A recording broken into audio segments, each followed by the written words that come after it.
Добре дошли на Международната научна конференция.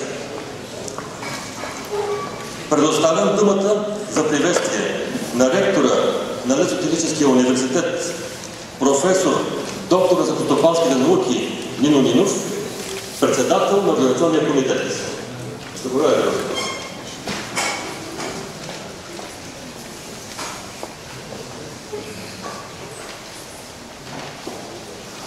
Уважаеми господин заместник министър, уважаеми гости, скъпи колежки и колеги, скъпи приятели, дами и господа! За мен е истинско удоволствие да ви приветствам от името на академичната общност на университета, от името на Организационният комитет, с добре дошли на Международната научна конференция Горското стопанство – мост към бъдещето, посветена на 85-та годишнина на висшето лесовъдско образование в България. Радостни сме да бъдем домакини на това научно събитие, което събра заедно учени от 29 страни на Европа, Африка, Америка и Азия. Този факт показва, че значението на горското стопанство в съвременния глобализиран свят се оценява високо от международната научна общност. Уверени сме, че значението на горското стопанство ще нараства и в бъдеще. От името на университета и от името на факултета по горско стопанство изказвам благодарност на институциите съорганизатори на настоящата конференция, а именно Министерството на земеделието и храните и лично на министър доктор Мирослав Найденов, почетен председател на Организационният комитет, на Изпълнителната агенция по горите, на Германското общество за техническо сътрудничество, на Европейският горски институт, Съюза на европейските лесовъди, Съюза на лесовъдите в България, Института за гората към БАН и на редица още други организации.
Университетът е не само място за висша квалификация и наука. Той има мисия и за възпитание на младите специалисти. Затова ценим и изявите с спортен и културен характер. Нашите студенти са ядрата на фолклорния състав и на първата неправителствена екологична организация у нас – Студентския клуб по опазване на природна среда, основан през 1977 година. Българската гора и лесовъдска общност са поемали ударите на всяка криза. Но българското лесовъдско образование и наука поддържат висок авторитет и обществено признание. Те са градени десетилетия съвместно с практиката. Чрез милионите залесени декари, укротените порои, зелените корони на язовири и градове, запазеното дивечово и рибно богатство, природните паркове и резервати. Българската гора и лесовъдска общност са поемали ударите на всяка криза. Но българското